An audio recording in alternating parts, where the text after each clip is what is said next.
12 years. That's what the evening was about. A dozen years of promises, fights, victories, dinners, silences, mornings half filled with coffee and half lost in regret. 12 years of being Mr. and Mrs. Rowe. And I thought, naively, that tonight would mark a kind of quiet triumph. We had made it. Maybe not flawlessly, but we had endured. That had to count for something. Clarissa had picked Voluto. Said she wanted elegance. Said she wanted to make this anniversary memorable. The restaurant sat like a jewel above the city, windows curved to show the skyline in cinematic panorama, the chandeliers above us glittering like glass constellations. She loved places like this, loved being seen in them more. And she wore red, of course. Always red. Her statement color. The same shade she wore the night we met. But tonight, it didn't feel like a callback. It felt like a warning flare. She laughed too easily. Toasted too early. She leaned in too close to my ear when she clinked her glass and said, "To 12 golden years, my love." But her eyes, they didn't match her voice. They didn't match the heat of her wine or the warmth of her hand resting on mine. They were somewhere else. Cold. Calculating. I pushed the thought aside, as one learns to do in marriage. You edit your own instincts. You tell yourself not to overthink, not to ruin a good moment. We were surrounded by family. My sister Marlene, her cousin Jared, our mutual friends from college. Everyone smiling, eating, laughing in the golden glow of money well spent and love well rehearsed. I wore the navy blue suit Clarissa bought me last Christmas. It fit too well now. I had lost weight without realizing it. Stress has a way of doing that quietly, like an eraser taking away bits of you. Clarissa was radiant in red. Her lipstick matched the wine in her glass. Her fingers danced when she talked, commanding attention the way a conductor pulls music from an orchestra. Everyone looked at her. Everyone always did. I used to admire that. Tonight, it felt like I was watching a performance I'd been excluded from. I stood up midway through the entrees, murmured something about the restroom. She barely acknowledged it, just offered a casual nod and turned back to Jared, who was telling a story too animated for my taste. Clarissa laughed too loud. That laugh. It had a jagged edge tonight, like a spoon clinking the wrong way against porcelain. I walked down the hallway leading to the restrooms, past the bar, the wine cellar display, and a couple whispering intensely in the shadows. The hallway itself was dim, almost atmospheric, and carried the scent of citrus and marble polish. A signature smell, I guessed. Everything about this place was curated. Everything, except what happened next. I was almost at the restroom door when I heard it. "Excuse me." "Sir." A voice, soft but urgent. I turned, expecting maybe a forgotten wallet or someone who mistook me for a valet. But it was one of the waitresses. Young, maybe early 20s. Her name tag read Aisha. She looked nervous, eyes darting toward the dining room before landing back on me. "Yes," I said, trying to be polite, though confusion made it come out flat. She stepped closer, voice low. "I know this is strange, but are you Mr. Rowe?" I hesitated, suddenly aware of the pulse in my ears. "Yes." She glanced around again and then said something I'll never forget. "I just saw your wife put something in your drink." For a full second, I thought I misheard her. "I'm sorry. I saw her drop something into your wine glass. Just a little something. I thought it was a joke, or some kind of anniversary thing. But the way she did it, it wasn't right." She looked around first, checked to make sure no one was watching. I wasn't going to say anything, but I've seen her here before. A few times. Always with the same man. Not you. I stared at her. The hallway seemed to grow colder. "You're sure?" She nodded, trembling a little. I wouldn't lie about something like this. My mind went blank and then flooded all at once. My stomach turned. 1,000 thoughts came crashing, disbelief, anger, denial, but none of them showed on my face. "Not yet. Thank you," I said carefully. "I appreciate your concern." My voice was steady. I was grateful for that. Years of business meetings had trained me to keep my tone even while fires raged inside. She looked relieved I hadn't dismissed her. "I can get someone." "No, it's okay. I've got it." I turned and walked into the restroom, locked the stall, and stood there gripping the metal walls like I was keeping the world upright. Clarissa, my wife, my partner of 12 years, dropped something in my drink. Something enough to alarm a stranger. Something she didn't want seen. I splashed cold water on my face until my skin stung. Then I looked at myself in the mirror. My reflection looked composed, but my eyes were beginning to see clearly for the first time in a long while. When I returned to the table, I didn't confront her. I didn't panic. I smiled, sat down. Clarissa turned to me with that practiced grin. Everything okay? Perfect, I replied. And I meant it, because now I had a plan. The hallway smelled like a memory I couldn't place, maybe the polish from an old hotel lobby we once stayed in, or the artificial citrus Clarissa used to spray in the guest bathroom before company arrived. I stood there, just outside the restroom door, trying to gather myself. I didn't know what I'd expected to feel. Anger? Maybe. But it wasn't that. Not entirely. It was disorientation. Like I'd stepped off a curb and missed the ground. Then came the voice. Excuse me, sir. Mr. Rowe. I turned, still locked in my thoughts, and there she was, Aisha, the waitress. Thin, young, dressed in all black with a white apron slightly wrinkled around her waist. Her posture gave her away before her words did, shoulders slightly curled in, as if bracing for disbelief. Yes, I asked, keeping my tone polite, neutral. She looked down the hallway, toward the dining room, then back at me. I know this is strange, but I just saw your wife put something in your drink. My breath caught, and for a split second, I felt like the hallway stretched. My brain stalled between believing her and defending Clarissa out of instinct. But Aisha didn't waver. Her voice quivered, but her eyes didn't. She looked around first, she said, like she was checking if anyone was watching. Then she took something small out of her purse, like a capsule or a pill, and dropped it into your wine when no one was looking. I didn't speak. I couldn't. She took my silence as disbelief, and I saw her shoulders sink just slightly. I wasn't going to say anything, she added quickly. I mean, people do weird things, right? Sometimes it's part of a joke or a surprise, I don't know. But the way she did it, her whole vibe, it was off, cold, focused, like she'd done it before. I still hadn't spoken. I think I was afraid that if I said something, it would confirm this was real, that the warning wasn't just a misunderstanding, that the life I thought I was living had a crack in the foundation I could no longer ignore. Why are you telling me this? I finally asked. Because you looked like you didn't know, she said. Simple as that.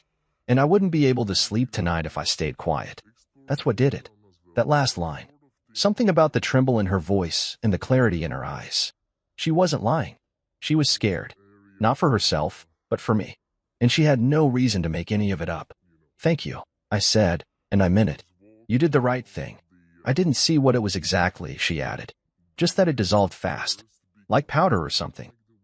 I could be wrong. You're not, I cut in, gently. I believe you. Her shoulders softened a little. I should get back before someone notices. But if you, I don't know, need anything, I'll handle it, I said again. And then she was gone. I stood alone for a while, staring at nothing. My hand reached for the restroom door again, but I didn't open it. I didn't need the bathroom anymore. I needed a plan. I walked slowly back toward the dining room, heart thudding. The hallway seemed longer now. Or maybe I was walking slower because something in me had changed. Clarissa, my wife, had put something in my drink. At our anniversary dinner. Surrounded by people we both knew, trusted, laughed with. She picked the restaurant. She picked my suit. She picked the wine. She picked the night. But she didn't expect me to find out. As I stepped back into the glow of the chandeliers and conversation, it felt like I was stepping onto a stage. Everyone was still there. Still laughing. Still drinking. My chair sat politely empty, waiting for me like a loyal dog. Clarissa turned and smiled, beautiful and composed, like a woman who had everything under control. She patted the back of my chair. Everything okay? I smiled back. Perfect. I sat down, glancing at the table. 2 wine glasses, mine still full, untouched. Hers, half sipped. I looked at them the way a surgeon studies an x-ray. One of them held a truth she didn't want me to swallow. One of them held my turning point. I nodded along to Jared's joke, laughed even. Then, when no one was looking, I made the switch. Under the table, smooth and practiced, I swapped our glasses. The stem trembled in my hand for just a second, but I steadied it. Clarissa was mid-sentence, too caught up in a story about Venice or Rome or whatever other city she pretended to have fallen in love with on Instagram. She didn't notice a thing. My sister, Marlene, caught my eye across the table. Her brow furrowed just slightly. I gave her a small shrug, like I was just adjusting my glass. The show must go on. And it did. Clarissa smiled at me. I smiled back. I raised the glass that had been hers. To 12 golden years, I said again, this time louder. Toastworthy. She raised what had been my glass. Clink. Cheers. She took a sip. I watched her closely, but casually. Pretended to look at Jared as he launched into another story, but my eyes never really left her. The first few minutes, nothing changed. Clarissa was radiant as ever. Laughing, smiling, speaking fluently, easily. But I was watching for what came next. Because I no longer trusted the surface. I sat back, hands calm on my lap, heartbeat steadying as the seconds ticked. 10 minutes passed. Then her blink slowed. Just barely. Her grip on the stem of the wine glass loosened. Not enough to drop it, but enough that I noticed. Her face twitched in a way that didn't belong. And I knew. It wasn't in my glass anymore. It was in hers. And whatever she meant for me was now working its way through her own veins. The moment I made the switch, time seemed to crawl. It was a simple motion, really. One hand brought my glass toward me, the other slid hers into its place. No grand gesture.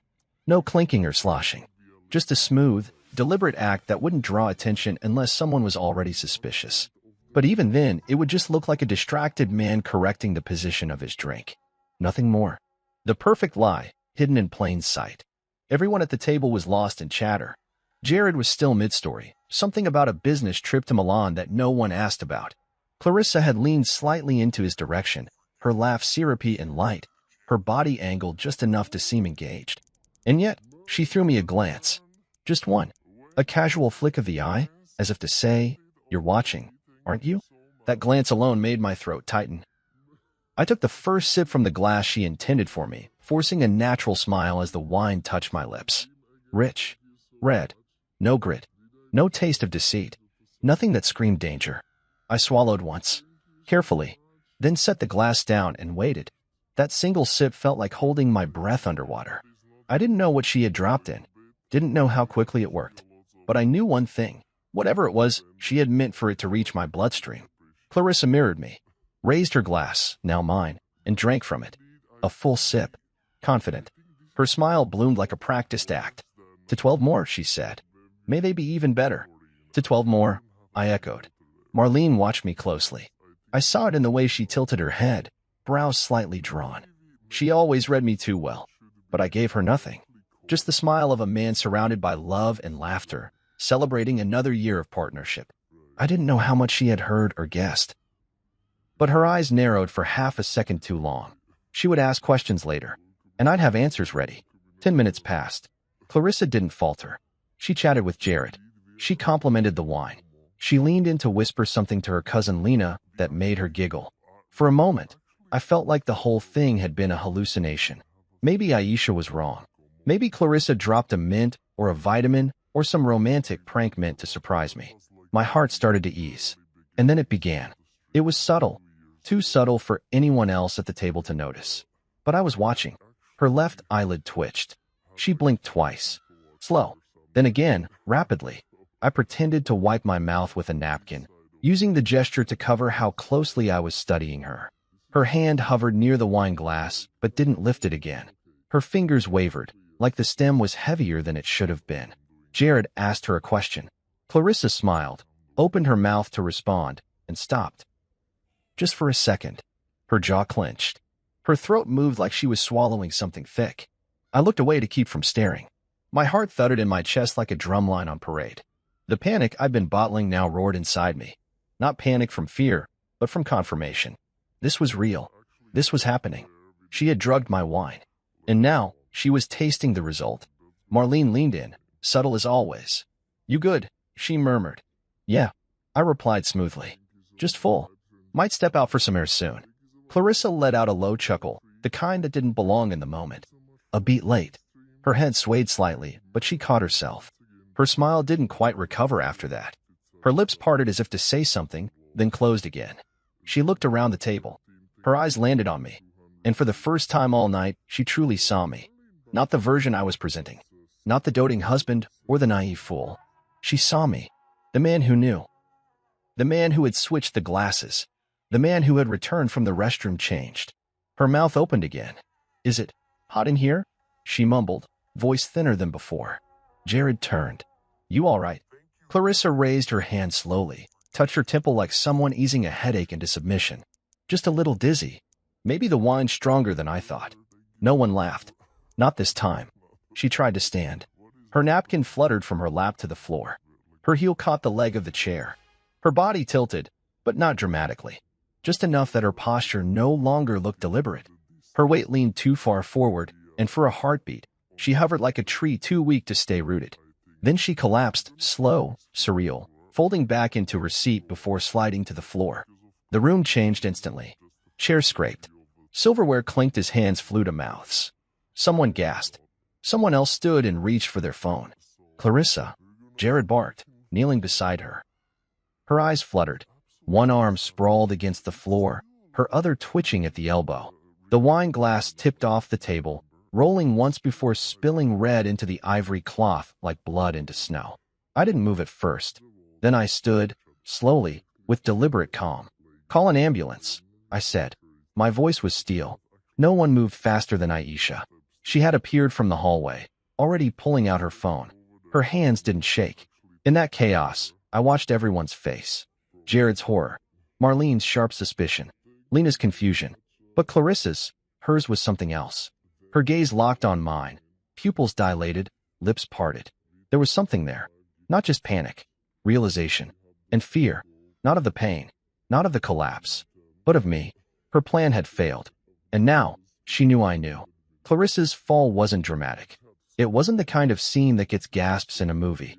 It was quiet, controlled at first, like her body was trying to maintain dignity even as it betrayed her. One moment she was sitting upright, the next, she was slumped to the side, slow, graceless, helpless.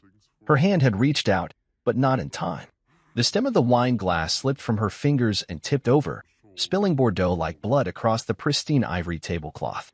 Jared caught her before she hit the floor completely, but not without a stumble. "Clarissa," he said, voice pitched high with alarm. He shook her shoulder gently. Hey, talk to me." My sister Marlene stood up abruptly, knocking her chair back. "What's happening?" she asked no one and everyone all at once. Clarissa tried to speak. Her lips parted, and her throat moved, but the words never arrived. Her eyes fluttered. Not a blink, just erratic, uncoordinated movement. She looked drugged, or worse. Her right hand twitched near her thigh, then curled in on itself as if retreating from whatever force had taken over. I stayed in my seat a moment longer. I don't know why. Maybe I wanted to see how everyone else would react. Maybe I wanted to be the last to rush in, just to mark the distance between who I had been before and who I was now. "She said she felt hot," I offered calmly. "Just before she collapsed." That was technically true. "She was fine a minute ago," Jared said, still crouched beside her. His face looked pale under the chandeliers. "She was laughing. Toasting." "Yes," I said. "She was." I stood then, slowly, not with urgency, but with control. The table was in full disarray now.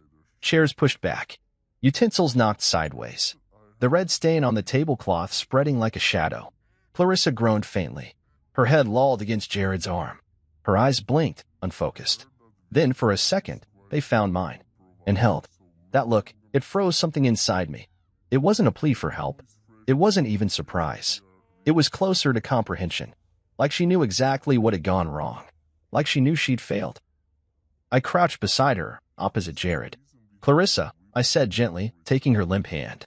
It felt warm and clammy. "Can you hear me?" No response. "Someone call an ambulance," Marlene said, her voice sharp now. "Now. I'm on it." Aisha yelled as she sprinted from the hallway, already on her phone. Good girl, I thought. Clarissa's head turned slightly at Aisha's voice, a flicker of something passing through her glazed expression, fear, maybe, or recognition. Did she realize that Aisha had seen her? That Aisha might have been the thread that unraveled this entire night? I kept holding her hand. Part of me hated her in that moment. Part of me still loved her. But mostly, I just stared at her and waited to see if the poison would speak louder than her lies. The restaurant staff rushed in next. One of the managers knelt beside me and asked a series of questions. Was she diabetic? Allergic to anything? Had she had medication with the wine? I answered what I could. Jared answered the rest. His voice was too frantic, too familiar. I filed that away for later. She's breathing, someone said. Pulse is there, but weak. I nodded, lips pressed together. My hand never left hers. I wanted her to feel that. I wanted her to feel me there, watching, knowing, holding her through the very storm she'd planned for me. The ambulance arrived in what must have been 10 minutes but felt like 20. Flashing lights through the tall windows, medics rushing in with quiet efficiency. They rolled her gently onto a stretcher. She groaned again, tried to speak, but her words came out slurred, almost unintelligible. I followed them out the door, one step behind. Not the grieving husband, not the panicked partner, just a man walking beside a mystery that had begun to crack open. I could hear the whispers behind me as we passed tables of stunned diners. Some recognized us. Some just stared. I didn't care. At the curb, the medic asked, "Are you riding with her?" I hesitated. "No," I said. "I'll follow behind." He nodded and climbed in. The doors shut. The siren stayed off, but the lights spun red against the pavement. And just like that, Clarissa was gone, swept away into the night by professionals who had no idea they were treating a woman who had tried to erase her husband over appetizers and wine. I turned and found Aisha standing behind me on the sidewalk, arms wrapped tightly around herself. "Thank you," I said. She looked like she wanted to disappear. I didn't know what else to do. "You did exactly what you were supposed to." Her eyes searched mine. "Are you okay?" I didn't know how to answer that. "I will be." Then I got into my car, sat in the driver's seat, and stared at the steering wheel. My hands were shaking now. Not violently, but enough. Enough to remind me I wasn't invincible. That this night had veered into something too surreal to grasp. The engine purred as I started the car. I pulled out slowly, following the red and blue strobe ahead. Clarissa had made her move. Now it was my turn. Hospitals have their own kind of silence. Not peaceful, not restful, but a silence filled with the hum of fluorescent lights and the constant rhythm of machines keeping track of someone's failing body. I sat in the emergency room lobby, still wearing that wine-stained suit like it was a shell I couldn't step out of. My tie hung crooked. My hands, once steady, were now laced together, knuckles pale. Everything smelled like antiseptic and old coffee. Too clean to be comforting. Clarissa was in the back. Unconscious. Stable, they said.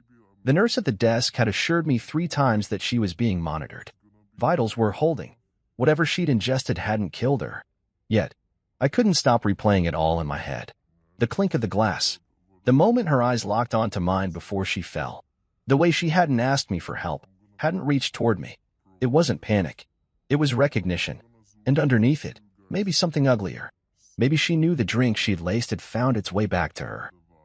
Marlene had followed me here and now paced the waiting room like a restless shadow. Her heels clicked with purpose on the tile floor. "You haven't said anything," she murmured. "Not really. I'm thinking." "About what?"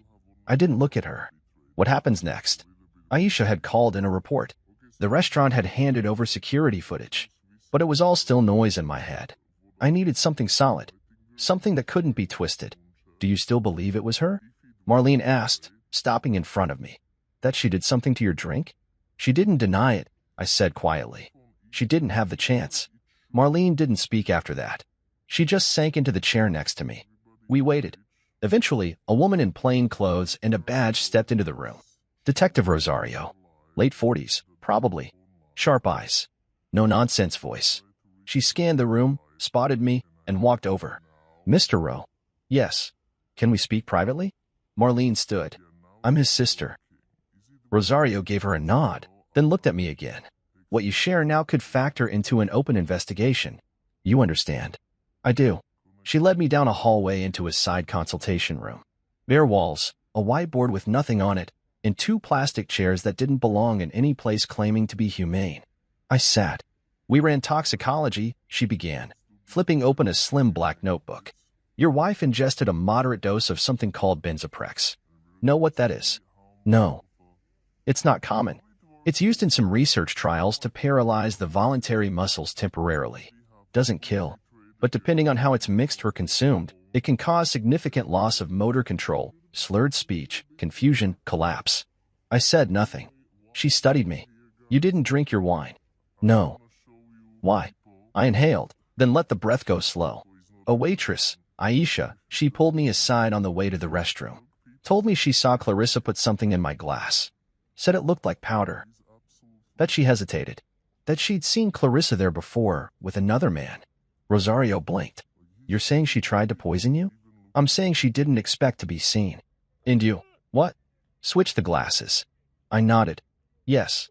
You realize how this sounds, right?" "I do." There was a pause. Rosario jotted something down. The waitress has given a statement. Restaurant is cooperating. Footage is being reviewed. If there's evidence to back this up, Mr. Rowe, this becomes a criminal matter. I understand. She leaned forward. You're lucky. If you drank that glass. I know. I cut in. I wouldn't be sitting here. She sat back, lips tight. We'll run forensics on the glass and bottle. The lab's already notified. We'll need your official statement, possibly a deposition. You prepared for that? Yes. Rosario nodded slowly, closed her notebook. You've been calm through all this. I met her eyes. Because panic comes later. She stared at me for a second longer, then stood. We'll be in touch. When I stepped back into the waiting room, Marlene rose. Well, they're investigating. It's not a joke anymore. She nodded. What now? I go home. You're not staying? She won't wake up until morning, and even then, what would I say to her? You'd ask her why, Marlene said. But I didn't need to. I already knew. I left the hospital just past midnight. The parking lot was mostly empty, lit by orange street lights that made everything look more fragile than it was. I climbed into the driver's seat, gripped the wheel again, and sat in the dark for a long time. The inside of the car was silent. No music, no talk radio, just my breathing and the soft tick of the cooling engine. What would drive someone to drug their own husband? Hate? Desperation? Greed? Maybe all of it. Maybe more. But I wasn't done yet. I wasn't going to sit back and let this become another mystery people whispered about. I was going to dig until the floorboards of our marriage gave way and showed me exactly what Clarissa had been hiding. The next morning, I would wake up and start searching. And I had a feeling I wouldn't have to look far. The next morning felt foreign, like I'd woken up in a body I hadn't earned. I didn't sleep. I laid on top of the covers, still in the same suit, the smell of wine and hospital antiseptic clinging to me like a second skin. I watched the ceiling slowly shift from black to gray to that pale blue that only comes when the sun rises reluctantly. Clarissa wasn't beside me. For the first time in 12 years, I didn't have to pretend not to feel that. When I finally moved, it wasn't dramatic. No slamming doors, no pacing. I just stood, stripped off the ruined clothes, and showered like I was washing someone else's skin. The hot water helped, but not much. What I needed now wasn't comfort. It was clarity. I dried off, dressed in something plain, and went straight to our shared home office. Clarissa never let me into her side of it. She claimed it was her sanctuary. She also said the same thing about her car, her phone, her half of the closet. I used to think it was a boundary. Now I saw it for what it was: containment. Segregation of truth. She'd carved out entire compartments of her life where I wasn't allowed. Not anymore. The office was too neat. Her drawers, too well organized. The kind of sterile perfection only someone hiding something maintains. I started with the obvious, her desk, her locked file cabinet. She never let me have the key, but she also wasn't creative enough to hide it somewhere clever. I found it taped under the bottom drawer. Inside were standard documents, old tax forms, spa invoices, travel itineraries. But behind those, tucked between two charity event flyers, was an envelope labeled Sunset Contingency. That name alone chilled me. Inside were several documents, crisp and cold. The first was a medical release form, one that allowed Clarissa to make decisions on my behalf in the event of incapacitation. The second was a notarized power of attorney. But what froze me was the signature. Mine. Except I never signed it. It was a copy of my handwriting. Close. But the R in my last name curled the wrong way, and the spacing was off. She had forged it. The next paper was a transfer of ownership document for the house. My name replaced with hers on a preliminary deed form. Not yet filed, but ready. My heart pounded as I moved to the tablet she sometimes left in the living room. It was synced to her email she'd never bothered to sign out because she assumed I'd never snoop. I tapped the icon. No password. Her inbox opened like a trapdoor. I searched for Sunset. Only one result. A chain of emails between her and someone named Anika West. At first glance, they looked professional. But the tone was too casual. Too familiar. Clarissa, he thinks this year is about renewal. It's really about conclusion. Anika, the account is almost ready. Once the transfer is in, we'll use the POA. Just need the final trigger. Clarissa, he's getting slower. I'll time it with the anniversary. Keeps the story clean. I stopped breathing. Final trigger? Account transfer? She wasn't planning to leave me. She was planning to remove me. Financially. Legally. Quietly. There was another message. This time to Jared. Clarissa, don't reach out for 72 hours unless it's done. We need distance. You know how this works. Done. Distance. 72 hours. That smug cousin, the one making jokes at dinner, had known. Had helped. I felt the heat rise in my chest, behind my eyes, boiling into rage that I had to keep sealed for now. I clicked on the profile picture beside Anika's name. A professional headshot popped up. Blonde. Mid-40s. Cold smile. Financial consultant. I looked her up on my phone. She had a company registered out of Belize. Offshore financial services, asset protection, wealth migration. The kind of woman you hire when you don't just want to start over, you want to erase someone else to do it. Clarissa had been working with her for months. She had moved money into an account I didn't know existed. She had forged signatures, drawn up contingency documents, coordinated with Jared. And the plan was simple. Poison me just enough to trigger legal guardianship. Claim mental breakdown or illness. File the documents. Transfer the assets. Disappear. Not a divorce. An execution in slow motion. I stood up from the desk and looked around our house. No, my house with new eyes. The kitchen we renovated together. The couch she picked out. The wedding photos still hanging on the wall. A life she curated while riding my exit behind my back. I wasn't broken. I wasn't devastated. I was done. I copied every document. Printed them. Forwarded the emails to myself and backed them up to a secure drive. I called Thomas, my lawyer. Told him to meet me in an hour. He didn't ask questions. Because this wasn't going to be emotional. It was going to be strategic. Just like her. When I left the house that morning, I didn't slam the door. I didn't look back. I had everything I needed. The truth. Evidence. And a name Clarissa never thought I'd know. Anika West. 2 days later, Clarissa opened her eyes. I wasn't there. I didn't want to be.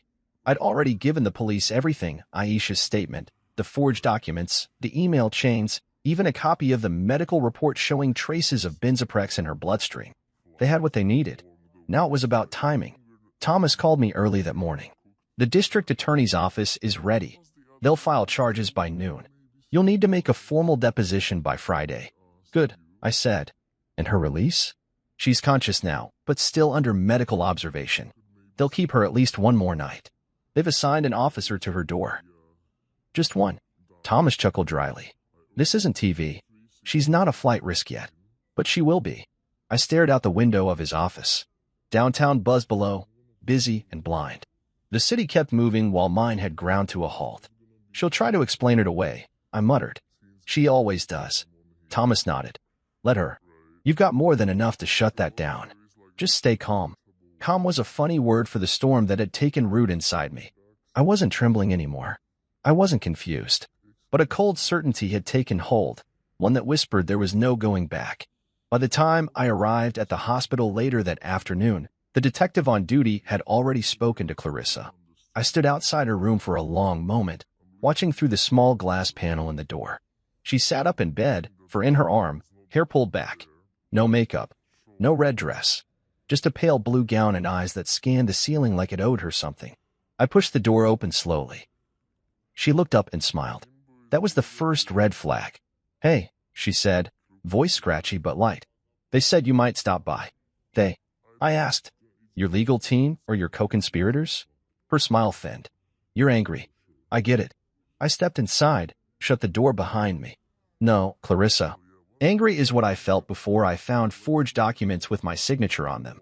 Before I learned you planned this for months. She tilted her head, wounded like always. I don't know what you think you saw. You drugged me, I said, flatly. You put benzoprex in my wine. You looked around to make sure no one saw. Unfortunately for you, someone did. She paused. The waitress. I didn't blink. Her name is Aisha, and she saved my life. Clarissa looked away. For a second, I thought I saw the truth crack through her polished mask. But then she shook her head and tried to laugh. Look, I'll admit, things got complicated. Jared and I, we were just trying to scare you. Shake you up a little. Is that the defense you're going with? I asked, stepping closer. That attempted poisoning was a shake-up?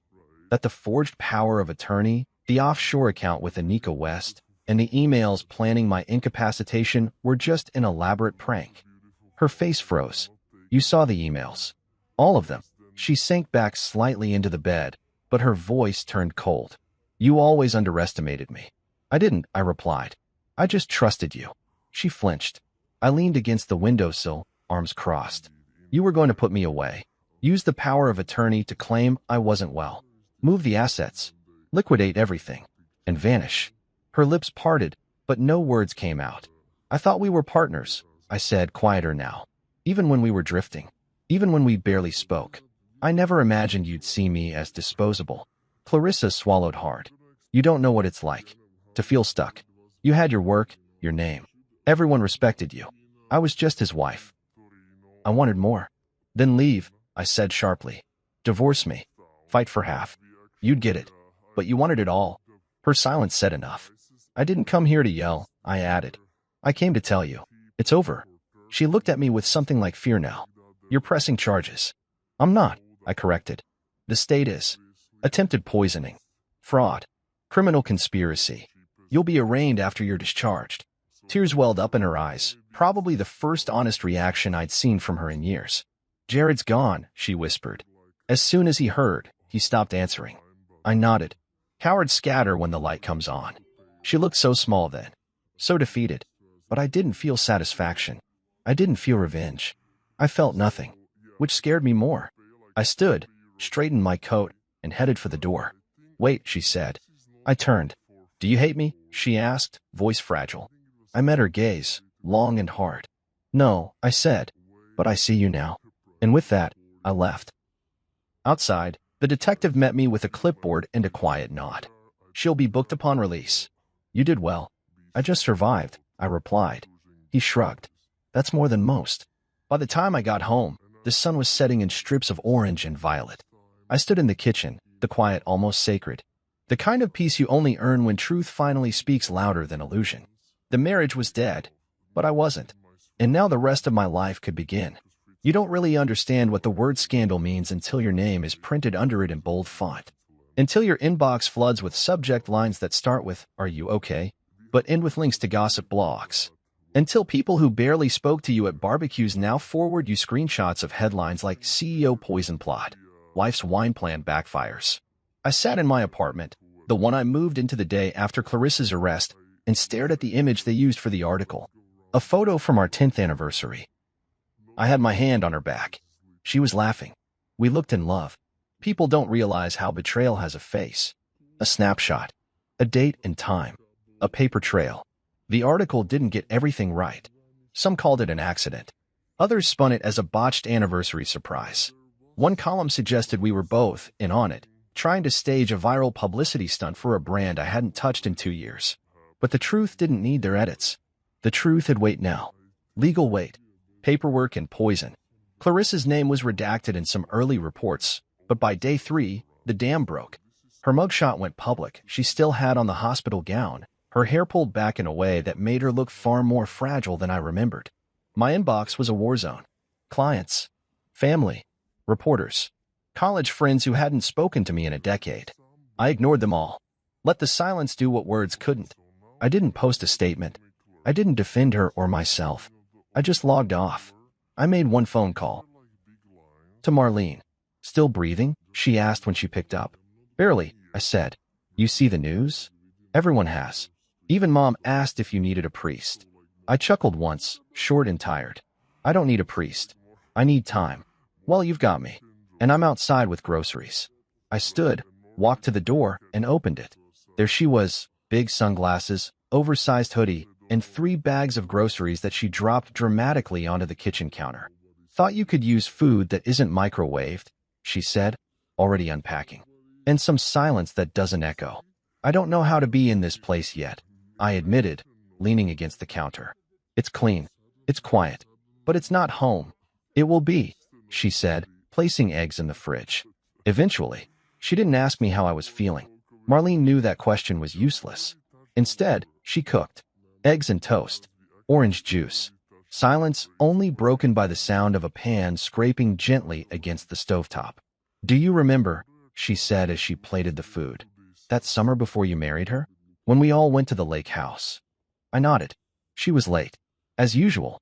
You waited on the dock for 3 hours. She said her car broke down. She lied. Marlene said, sitting across from me. I found out later she'd gone to a gallery opening with Jared. She just didn't want to deal with the drive. I blinked. Why didn't you tell me? Because you looked so happy when she showed up. I looked down at my plate. You think I'm an idiot. I think you were in love, she said. There's a difference. I ate quietly. She let me. The food was warm, grounding. When she left an hour later, she hugged me longer than she usually did. Keep breathing, she said. I nodded. In the days that followed, I built a rhythm. I walked more. Took phone calls again, just the important ones.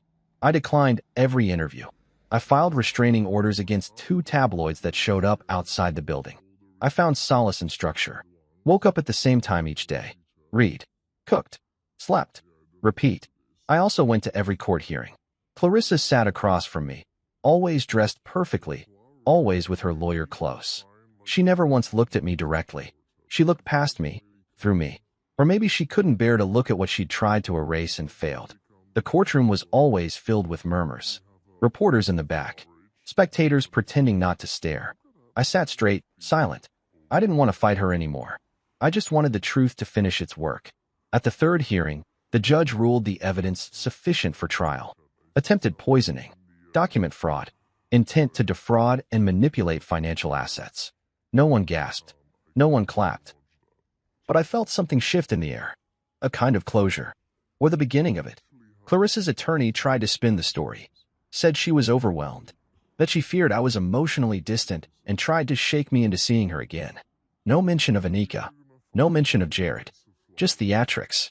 But I didn't need to respond. The facts stood taller than either of us. After the hearing, I stepped outside the courthouse and into the winter air. Reporters surged. I raised one hand.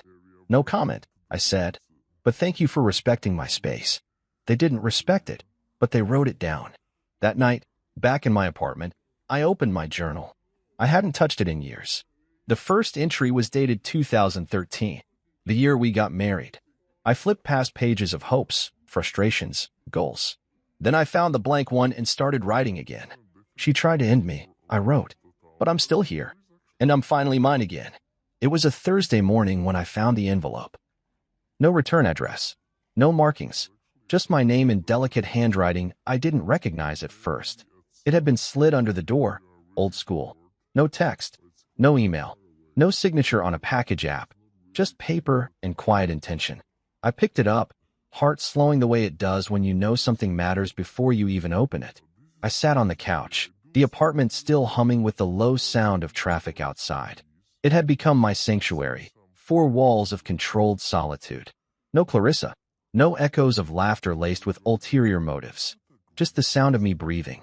I opened the envelope.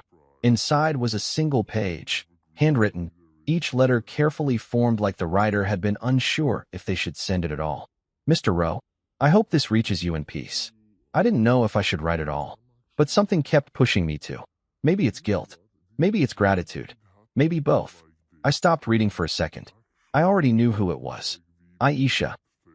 I've been meaning to say thank you, though that probably sounds backwards, considering I'm the one who spoke up. But you didn't question me. You didn't dismiss me. And in a world where people like me are often told to keep our heads down and stay in our lane, that meant everything. I sat back. The room around me blurred for a second, her words cutting through the weeks of numbness I'd been wading through. I kept reading. I didn't just see her put something in your drink. I saw her.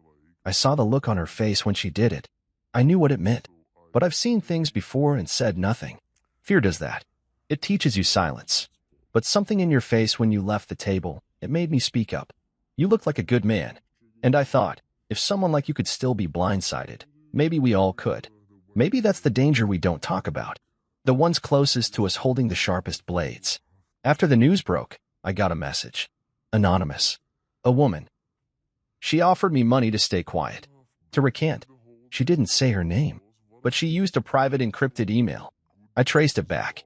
I have a friend in IT at the university. He found the source. It was someone named Anika West. I folded the letter once, twice. Let it rest against my knee. So it was true. The net had been wider than I realized. Clarissa hadn't just been planning. She had hired someone to clean up the aftermath, to scrub the trail, silence witnesses. And Aisha, barely in her 20s, had stood up anyway. I read the rest. I didn't take the money. I saved the message. Attach the logs in case the police need them. I'm studying pre-law now. Crazy, right? After everything. But something about all this made me realize how badly we need people who tell the truth, even when their voice shakes. If you ever need someone who still believes in doing the right thing, someone who still believes in second chances, I'm around. No pressure. Just, thank you for believing me when it counted. Aisha. I didn't cry. But something inside me folded, gently, not in defeat, but in recognition. That's the thing about truth. It rarely makes things easier, but it carves out space for the right kind of people to step into your life. I sat with the letter for a long time. Then I picked up my phone and scrolled to a contact I hadn't touched since I'd started my own firm. Julia Tran, head of HR at Roche Strategies. We hadn't spoken in months. I dialed. Julian, she answered on the second ring. Wow, this is unexpected. I'm rehiring, I said. Internship. Legal track. I want you to draw up the offer today. Paid. She hesitated. You're coming back? No, I said. Not fully. Just making sure the right people get in. Name. Aisha Malik. There was a pause, and then Julia said, send me the details. I hung up and smiled, the first real one in a while. Later that day, I met Aisha at a campus cafe near the University Law Building. She was wearing a simple navy sweater, hair pulled back into a ponytail, books stacked beside her like armor. Didn't think you'd reach out, she said as I sat down. I owed you that much, I replied. We talked for an hour. About law, about ethics, about betrayal and courage, and the terrifying things women are asked to endure when they speak up. I told her about the internship. She blinked, stunned. Why me? You saved my life, I said. She smiled, but shook her head. No, you saved your own. I just pointed to the fire. That stuck with me. Still does. When I walked away from that cafe, the world felt different. Lighter, somehow. Not healed, not whole, but turning in the right direction. Aisha's letter reminded me of something I had forgotten in all the noise and headlines. People are watching, even when you think you're invisible. And sometimes, if you're lucky, one of them sees enough of the truth to say something. That night, I framed her letter, hung it by the door. A reminder that not all strangers are enemies. Some are the reason you survive. Justice doesn't come with fireworks. It comes quietly, one piece of paperwork at a time. Clarissa's sentencing was short, almost clinical. 2 years probation. 5 years barred from managing or controlling any financial assets, not even her own without court approval. No jail time. That part made people talk. She tried to poison him, and she walks free, a woman muttered as we exited the courthouse. But I wasn't there for vengeance. I'd made peace with the fact that her punishment wouldn't match the magnitude of her intent. It never does, not really. The legal system doesn't measure betrayal the way the heart does. I stood in the hallway outside the courtroom for a long time, just breathing. The building buzzed with other lives, other cases, other truths being weighed and bargained. Clarissa walked by with her lawyer, dressed in gray, her expression unreadable. She didn't look at me. I didn't expect her to. We'd passed the point of confrontation. Now we were just two people tethered by the remains of a story neither of us could rewrite. When I left the courthouse, I didn't go back to the apartment. I went to my office. Roche Strategies. It had been running on autopilot for months, thanks to my interim board and Julia's unshakable oversight. But now, with the air cleared, I wanted to walk the halls again, not just as a man who survived, but as a man who had decided to rebuild. The receptionist, new, young, nervous, stood quickly when I walked in. Mr. Rowe. Julian, I corrected. It's just Julian now. She smiled awkwardly and nodded. I walked past her and took the elevator to the 6th floor. My office door was closed. That used to bother me. Now, I was grateful for the boundaries. I stepped inside and stood for a moment, taking it all in. My desk. My books. The old photo of me and Clarissa on the shelf. I reached for it, paused, and turned it face down. Then I sat. And I started writing again. Not code. Not memos. But ideas. I had always wanted the firm to be more than just numbers and strategies. Now I had reason to expand. I launched a fund that week, the Aisha Initiative, a scholarship and mentorship program for young women studying law, especially those who showed courage under pressure. When I called her to tell her, Aisha cried. You didn't have to do that, she said between breaths.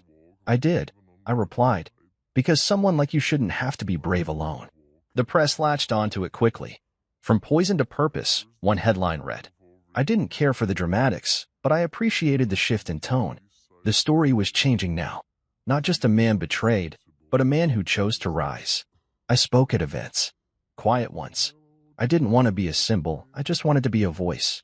I talked about trust, about silence, about how betrayal often wears a familiar face. I told rooms full of strangers that the people you share a bed with can sometimes be the same ones holding the knife. The funny thing is, people didn't flinch when I said it. They nodded. Because deep down, we all know someone like that. I moved out of the apartment 6 months later.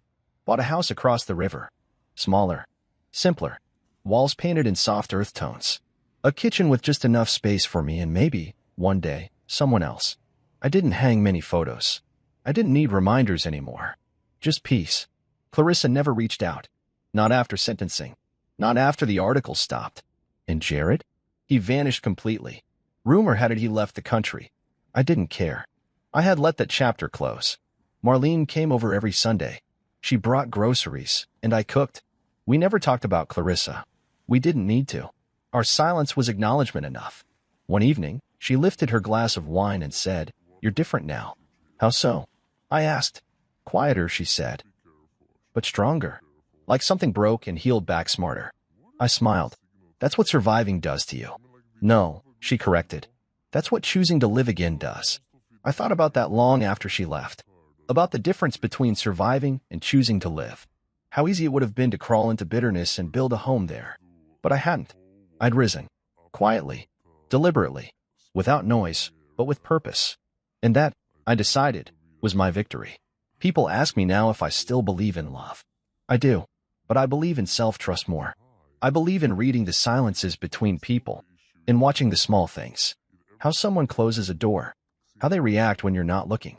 I believe in questions that don't have easy answers, and in the strength to walk away when they're not answered at all. Most of all, I believe in listening. Because the night that was meant to end me started with a toast and a lie, but I survived it not with rage, not with revenge. I survived because I listened. Because I paid attention. And sometimes, that's all it takes to rewrite the ending.